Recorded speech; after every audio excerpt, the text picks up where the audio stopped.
Assalamualaikum warahmatullahi wabarakatuh. Halo teman-teman semua. Ya, berjumpa lagi.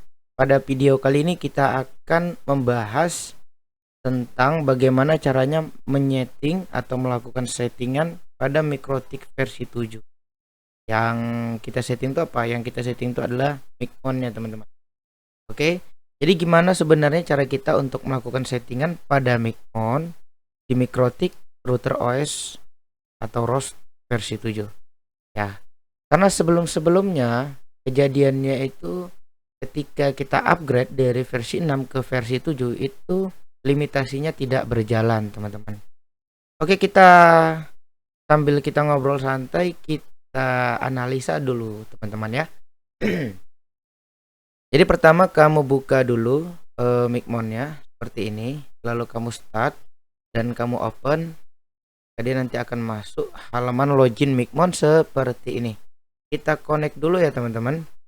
Kita pakai Micmon dan 1234 untuk connect ke servernya. Oke, di sini aku punya 2 server ya, tapi kita hapus saja salah satu.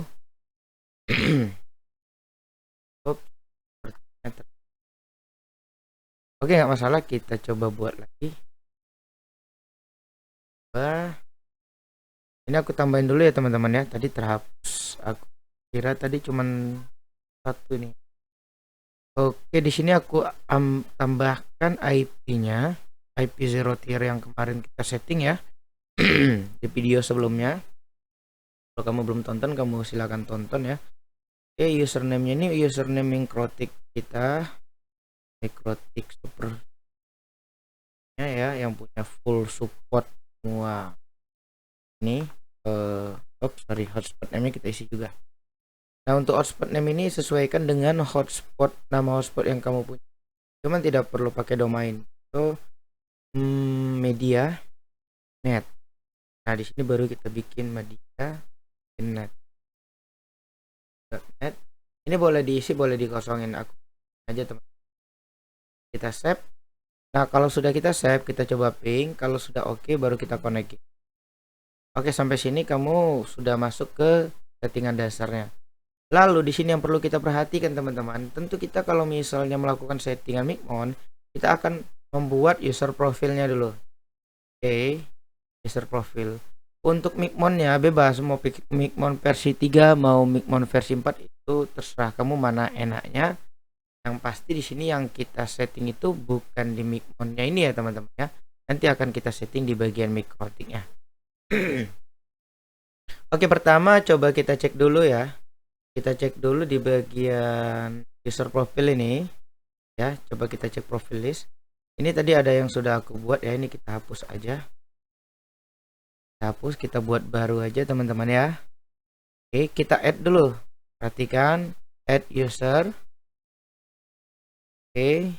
Lalu di sini kita tambahkan nama paketnya, misal paket 2 jam. Address pool ini boleh kamu isi, boleh dikosongin. Oke, karena dia nanti akan otomatis mengambil IP-nya dari Mikrotik. Kalau share user ini tergantung berapa banyak kamu meng-share user ini, bisa dipakai di beberapa HP gitu. Kalau kamu bikin satu, hanya bisa digunakan di satu HP dalam satu waktu bersamaan. Kalau kamu setting 5, maka dia bisa digunakan di 5 perangkat yang berbeda dalam satu waktu bersamaan. Oke, di sini aku bikin satu ya teman-teman. Terus ini limitasinya teman-teman ya. Boleh kamu bikin 1M atau boleh kamu bikin 2M. Boleh kamu bikin 1024K ya. Bebas nih teman-teman ya. Nah, kalau sudah expire mode ini ada beberapa pilihan. Di sini ada none, artinya tidak ada dipilih sama sekali. Remove ini untuk menghapus, jadi ketika di expire atau habis masanya dia akan otomatis terhapus dari Mikrotik. Notice ini pemberitahuan teman-teman, kalau dia habis dia akan memberitahu ke kita. Remove dan record ini ketika di expire dia akan menghapus, lalu record itu seperti merekam gitu, jadi masih ada datanya tersimpan gitu. Hapus dan simpan gitu. Remove dan record. Terus kalau notice dan record ini memberitahu lalu merekam atau menyimpan. Nah, di sini teman-teman biasa aku pakai yang remove and record aja ya teman-teman. Kalau kamu pakai remove boleh juga. Bedanya apa sih Bang? Kenapa kamu pakai yang remove dan record? Jadi gini teman-teman, kenapa aku pakai remove dan record? Pertama, setelah dia expire, dia akan menghapus. Setelah dihapus, dia akan menyimpan supaya kita bisa lihat datanya. Gitu. Ketika ada pelanggan ini komplain nih, Bang, kok voucheran aku nih nggak bisa digunain ya? Ya kita bisa lihat tuh recordnya, apakah memang betul sudah dipakai, belum dipakai atau sudah digunain gitu. Jadi tidak ada unsur penipuan dari pelanggan ke kitanya.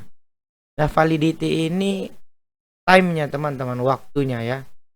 Waktunya di sini kita buat, karena aku pakai 2 jam, kita buat 2 jam ya. Kalau sudah price ini boleh kamu kasih harga, misal 2000, harga jualnya 2200. Ini nanti masuknya kemana Bang?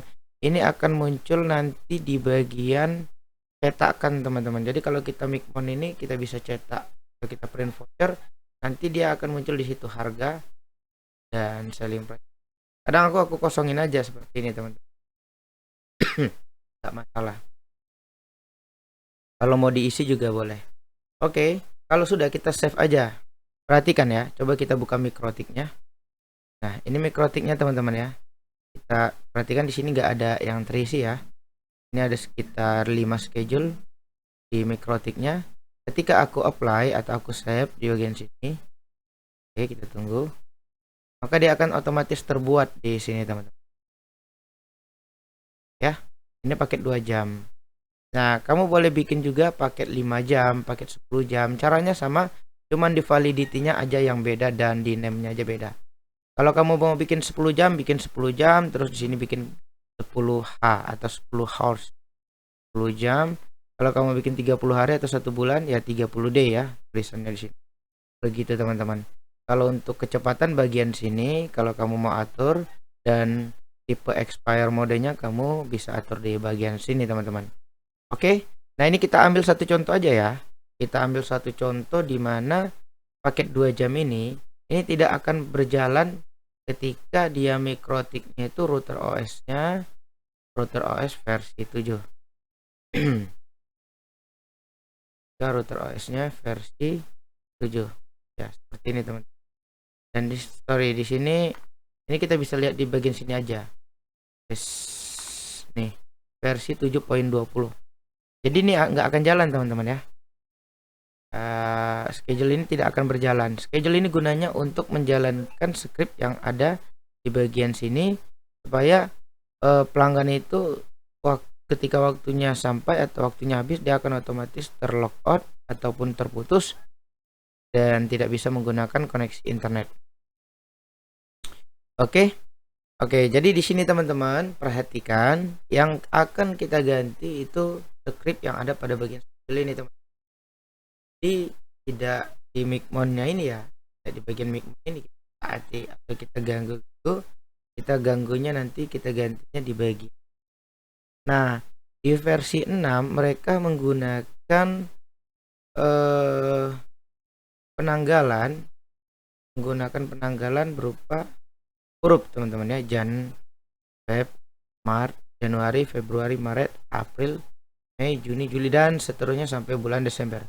Sementara kalau di versi 7 dia menggunakan angka teman-teman. Bulan 1, bulan 2, bulan 3, bulan 4 dan seterusnya. Jadi yang perlu kita ganti itu cuman itunya aja Bang. Ya, benar, cuman ininya aja. Dan itu sangat-sangat membuat kita kerepotan kalau kita nggak tahu ya. Dan mudah-mudahan video ini bisa membantu teman-teman. Yang perlu diganti itu cuman ininya doang ya. Nggak usah kamu taati yang lain. Ini ganti nih 01. Terus webnya tetap di dalam tanda kutip ya teman-teman ya. Tetap di dalam tanda kutip. Nah, ini kita ganti terus sampai selesai seperti ini.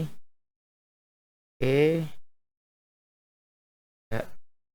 6 itu lalu Agustus 08. Ini udah kita ganti ya teman-teman ya. Jadi router OS versi 7 itu membaca menggunakan minimalnya teman. 1 2 3 4 5 6 7 8 9 11 dan 12. Oke, kalau udah Kalau sudah tinggal kamu apply aja teman-teman ya, yang lain nggak perlu diganti bang. Oh, ada yang harus hanya mengganti itu.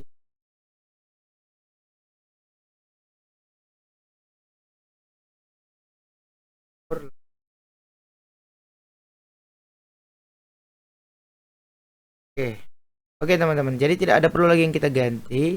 Kita cuman harus mengganti bagian itunya aja. Kalau sudah kamu klik apply, oke, maka masalah kamu terselesaikan. Oke, jadi tidak ada masalah di Micmonnya, tidak ada masalah di bagian settingan dan lain-lain, cuman kena di schedule-nya aja. Perbedaan pembagian, perbedaan penanggalan di router OS versi 6 pakai huruf hias berupa Januari, Februari, Maret. Kalau di sini berupa angka 01, 02, 0. Oke, begitu aja teman-teman. Terus kamu jangan lupa setting NTP client ya teman-teman.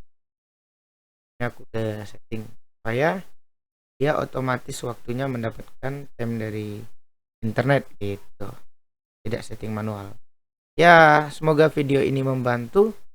Kalau misalnya seandainya ada hal yang perlu ditanyakan, kamu bisa komen di kolom komentar. Oke teman-teman, assalamualaikum warahmatullahi wabarakatuh.